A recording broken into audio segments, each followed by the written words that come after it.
Hello student and welcome to the PSVI। Students, मैं नीरज कुमार आप सभी का PSVI में बहुत बहुत स्वागत करता हूं।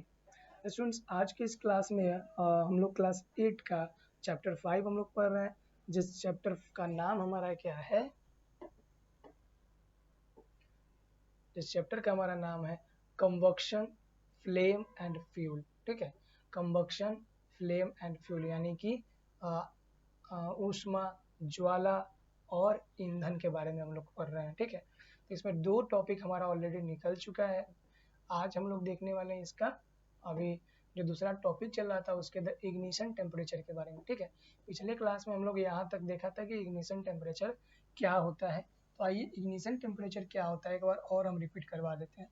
इग्निशन टेम्परेचर वो होता है किसी सब्सटेंस के लिए जिस टेम्परेचर पे जाके वो सब्सटेंस, वो मटेरियल जलना शुरू कर दे, उसे हम लोग इग्निशन टेम्परेचर बोलते हैं। ठीक है,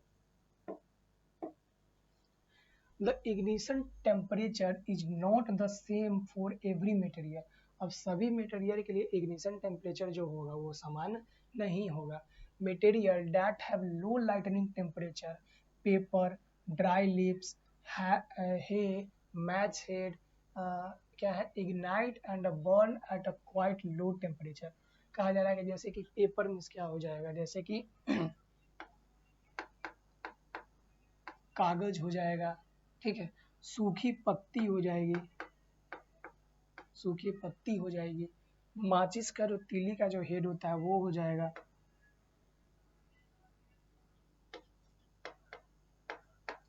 माचिस हो जाएगा। उसके बाद क्या हो जाता है, तो ये सारी चीज जो है इन सभी का जो इग्निशन टेम्परेचर है वो कम होता है। आपने देखा होगा कि आप एक कागज को जलाइएगा और आप एक क्या लकड़ी को जलाइएगा तो कागज जल्दी जलेगा, लकड़ी बहुत देर के बाद जलेगा। ठीक है, तो जिसका इग्निशन टेम्परेचर कम होता है वो जल्दी जल जाएगा, जिसका इग्निशन टेम्परेचर ज़्यादा होता है वो बाद में और धीरे धीरे जलेगा। ठीक है, such material are used to start a fire in starting a coal fire. ठीक है, for example paper, wood और savings। ठीक है, savings and coal are used in a that order. The match in क्या है, match ignites that paper, the burn paper produces sufficient heat to the reach the ignition temperature of a wood. The heat from the burning wood that reach the ignition temperature of the coal which start burn. क्या कहा गया, बात समझते हैं। कहा गया कि एक वुड है, एक पहले हम पेपर लेते हैं,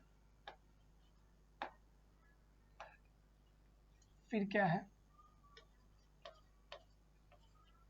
वुड है, और उसके बाद क्या है हमारे पास, कोल है। ठीक है, अब इसमें से सबसे जल्दी कौन जलेगा, तो पहले वुड से पहले कौन जलेगा, पेपर, और लकड़ी से पहले लकड़ी के कोयला से पहले कौन जलेगा, लकड़ी, और लकड़ी से पहले कौन जलेगा, पेपर। तो पेपर का जो इग्निशन टेम्परेचर होगा ना,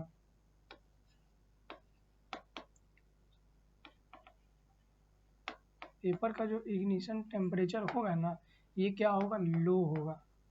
लकड़ी का जो इग्निशन टेम्परेचर होगा वो पेपर से क्या होगा, हाई होगा। और कोयला का क्या होगा, वुड से क्या होगा, हाई होगा इग्निशन टेम्परेचर। तो जिसका इग्निशन टेम्परेचर कम होगा वो जल्दी जलेगा, जिसका इग्निशन टेम्परेचर क्या होगा, ज़्यादा होगा, वो ज़्यादा लेट से जलेगा। The time required for a material to reach its ignition temperature depend upon its ability to conduct heat. अब कहा जा रहा है कि जो समय होगा किसी का इग्निशन टेम्परेचर का, ज्वलन तापमान का जो समय होगा, इग्निशन टेम्परेचर मतलब कि ज्वलन तापमान भी इसे बोल सकते हैं। किसी भी मटेरियल का जो ज्वलन तापमान होगा वो डिपेंड करेगा किसके ऊपर में, तो वो डिपेंड करेगा कि वो वस्तु, वो मटेरियल हीट को कितना जल्दी कंडक्ट कर पाता है, उसके ऊपर डिपेंड करेगा। Would savings and a thick stick of a would both have the same ignition temperature. कहा जा रहा है कि वुड सेविंग्स, ठीक है, and a thick stick of a would मतलब कि लकड़ी का जो एक बड़ा सा जो होता है गट्ठा होगा वो, और लकड़ी का एक छोटा सा टहनी, वो दोनों का जो इग्निशन टेम्परेचर होगा वो सेम होगा, ठीक है।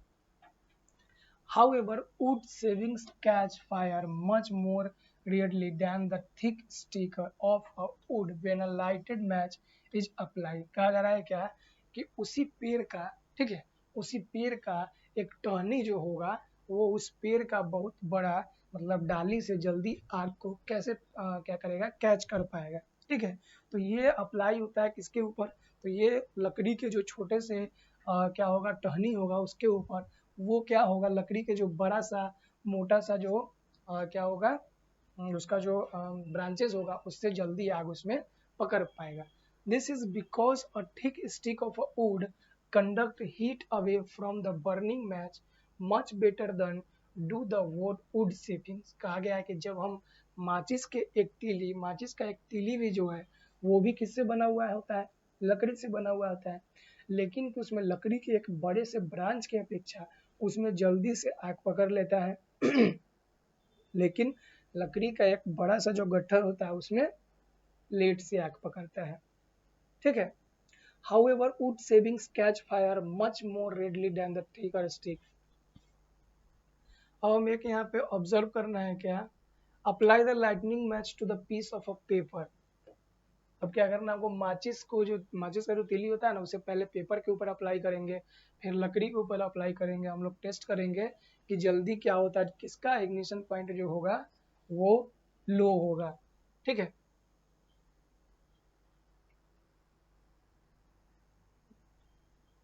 ठीक है, अब यहाँ पे देखिए, apply a lightning match to the piece of a paper, the paper immediately catch fire and the start burn. क्या कहा गया है यहाँ पे देखिए, ये जो फिगर दिया गया है, एक पेपर के ऊपर हम लोग क्या किए हैं, पहले क्या करेंगे, और जो होगा माचिस का जो तीली होगा उसको अप्लाई करेंगे, ठीक है। तो ये पेपर के ऊपर जैसे ही हम अप्लाई करेंगे ना, तो ये क्या होगा, आग को पेपर जो है जल्दी से जल्दी कैच कर लेगा, ज़्यादा टाइम नहीं लगेगा, ठीक है। लेकिन उसके बाद क्या बोला, apply a lighted match to the thick piece of wood, it make a soot spot and the wood but does not ignite it. लेकिन वही एक माचिस का तीली लकड़ी के एक छोटे से टहनी के ऊपर अप्लाई करेंगे, लकड़ी के ऊपर अप्लाई करेंगे, तो वो क्या होगा, लकड़ी उसके अंदर ब्लैक कलर का एक स्पॉट, ब्लैक कलर का एक दाग जो होगा वो रह जाएगा, लेकिन कि वो क्या होगा, जलेगा नहीं, ठीक है। क्यों नहीं जलेगा, क्योंकि वो उसका जो टेम्परेचर है वो इग्निशन पॉइंट तक नहीं पहुंच पाएगा। The ignition temperature of a paper is much lower than that of would. इसका कारण क्या हुआ कि जो पेपर होगा उसका इग्निशन टेम्परेचर वुड से क्या होगा, लो होगा, ठीक है। लकड़ी से उसका इग्निशन टेम्परेचर क्या हो जाएगा, वो कम होगा। It is reach by the heat of burning match. मतलब कि जो जो माचिस के द्वारा उसके ऊपर जो हीट अप्लाई किया जा रहा है, वो जो हीट होगा ना, वो हीट क्या हो जाएगा कि उसका मतलब कि पेपर तक जल्दी पहुंच पाएगा और लकड़ी तक क्या होगा, लेट से पहुंच पाएगा, ठीक है। अब यहाँ पे एक और है conduction of a burning, condition of a burning, ठीक है।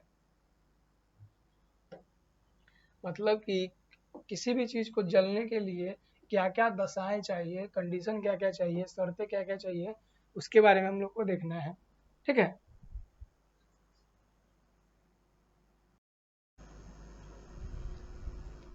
ठीक है स्टूडेंट्स, आइए हम लोग देखते हैं।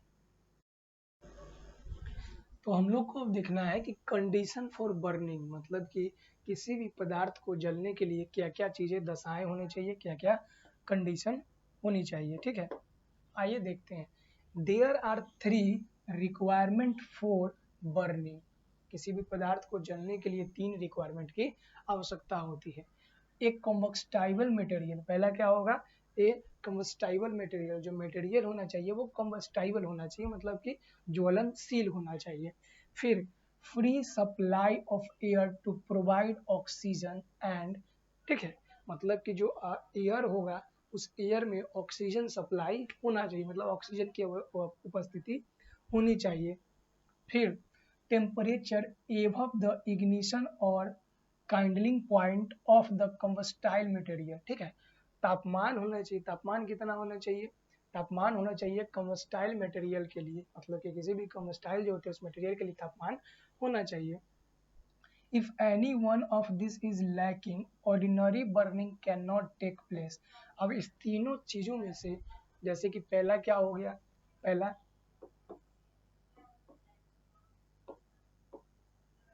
कंबस्टाइबल मटेरियल, दूसरा ऑक्सीजन, और तीसरा क्या होना चाहिए, टेम्परेचर। कहाँ तक, इग्निशन टेम्परेचर।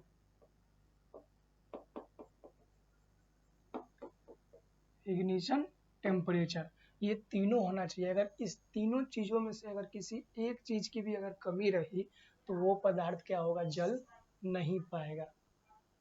ठीक है। Putting out a fire. ठीक है, अब आग को हम लोग कैसे पा सकते हैं। ठीक है, कहा कि पुटिंग आउट अ फायर, आग को कैसे पा सकते हैं। A fire can be put out by removing any one of the three requirements for burning. Thus, there are three ways of putting out fire. कहा जा रहा है कि नीचे दिया गया तीन तरीका है, इस तीनों तरीका से हम लोग क्या कर सकते हैं, आग को प्राप्त कर सकते हैं। ठीक है, by removing the burning material. ठीक है, by putting out a fire, आग को कैसे हम लोग मतलब कि बुझा सकते हैं। ठीक है, ये जो है पुटिंग आउट ऑफ फायर मतलब कि आग को कैसे बुझाया जा सकता है। तो हम लोग आग को तीन, मतलब जो ऊपर दिया गया जो तीन जो चीज दिया गया है ना, ऑक्सीजन का, कंबस्टाइल मटेरियल का और इग्निशन टेम्परेचर का, इस तीनों चीजों में से अगर किसी एक चीज में भी अगर कमी कर देते हैं या फिर एक चीज भी उसे प्राप्त नहीं हो पाता है तो वो क्या हो जाएगा, आग जो है बुझ जाएगा। ठीक है, पहला कहा है a fire can be put out by removing any one of the three requirements for burning. मतलब ये किसी भी चीज को जलने के लिए जो तीन चीजों की आवश्यकता होती है ना, वो तीनों चीजों में से किसी एक चीज में भी अगर हम कमी कर देते हैं तो आग क्या हो जाएगा, बुझ जाएगा, जलना बंद हो जाएगा। Thus there are the three way of putting out of fire, और यही तीन तरीका है। जैसे देखो, पहला क्या है, by removing the burning material, जो बर्निंग मटेरियल होगा उस मटेरियल को रिमूव कर देंगे। To put out the fire in a gas burner, the burning material, the gas is remove by shutting off the gas to stop off क्या है, forest fire, the fuel it is the tree are remove by the sitting back fire that digging a trench. कहा गया है कि by removing burning material, वैसे material जो जल सकते हैं उस मटेरियल को, मतलब आग जलने के लिए तीन चीज चाहिए ना, पहला बर्निंग मटेरियल, दूसरा ऑक्सीजन और तीसरा क्या चाहिए हमें, तीसरा चाहिए इग्निशन टेम्परेचर। तो पहला हम लोग वो जो आग का जो मटेरियल है उस मटेरियल को हम लोग हटा लेंगे। जैसे कि गैस हम लोग जलाते हैं तो गैस जलते रहता है, तो उसमें से हम लोग गैस जो क्या है, एक बर्निंग मटेरियल है, तो हम लोग गैस को ऊपर से बंद कर देते हैं, तो गैस स्टोव तक नहीं आ पाता है, जिसके कारण आग जलना बंद हो जाता है। दूसरा दूसरा जैसे कि जंगल में अगर आग लग गया तो जंगल में आग लगने के लिए जो बर्निंग मटेरियल है वो कौन होगा, तो जंगल की आग के लिए जो बर्निंग मटेरियल है वो होगा पेड़। तो पेड़, मान लो कि पेड़ जलते हुए आ रहा है, जैसे कि देखिए ये पेड़ है, ये पेड़ है, ये पेड़ जलते हुए यहाँ तक आ गया, तो बीच में से ये पेड़ अगर गायब कर देंगे तो आगे यहाँ से यहाँ तक नहीं पहुँच पाएगा और जलने से बंद हो जाएगा। ठीक है स्टूडेंट्स, तो ये जो कुछ बातें थी जो आज की क्लास में हम लोगों ने जाना है, हमें उम्मीद है कि आप लोगों को ये क्लास बहुत ही अच्छे तरीके से पसंद आया होगा, अच्छे ढंग से समझ में आया होगा। एक बार हम रिवीजन करवा देते कि इसमें हम लोगों ने क्या क्या पढ़ा। अभी तक हम लोगों ने पढ़ा और इग्निशन टेम्परेचर के बारे में जाना, बर्निंग के बारे में जाना, इग्निशन टेम्परेचर, आग कैसे जलता है, आग जलने के लिए क्या क्या दशाएं होनी चाहिए, कंडीशन होना चाहिए, उस कंडीशन को हम लोगों ने जाना। ठीक है, आग जलने के लिए क्या क्या कंडीशन होना चाहिए उस कंडीशन को हम लोगों ने जाना। फिर पुटिंग आउट ऑफ फायर, आग को कैसे बुझाया जा सकता है उसके बारे में अभी हम लोगों ने कुछ बातें जाना है और कुछ बातें अभी हमें जानना है। ठीक है, जैसे कि हम लोगों को अभी क्या जानना है, पुटिंग आउट ऑफ फायर, आग में पहला तरीका हम लोगों ने जाना, अभी एक दो तरीका और बाकी है, उस तरीके के बारे में हम लोग आगे की क्लास में देखेंगे। ठीक है, अब तो स्टूडेंट्स आज के लिए इतना ही, हम लोग मिलते हैं नेक्स्ट क्लास में जहाँ इससे आगे हम लोग कंटिन्यू करेंगे और अपने इस चैप्टर को, इस जर्नी को पूरे अंतिम पड़ाव तक हम लोग ले करके चलेंगे। ठीक है स्टूडेंट्स, तो तब तक के लिए धन्यवाद, मिलते हैं नेक्स्ट क्लास में।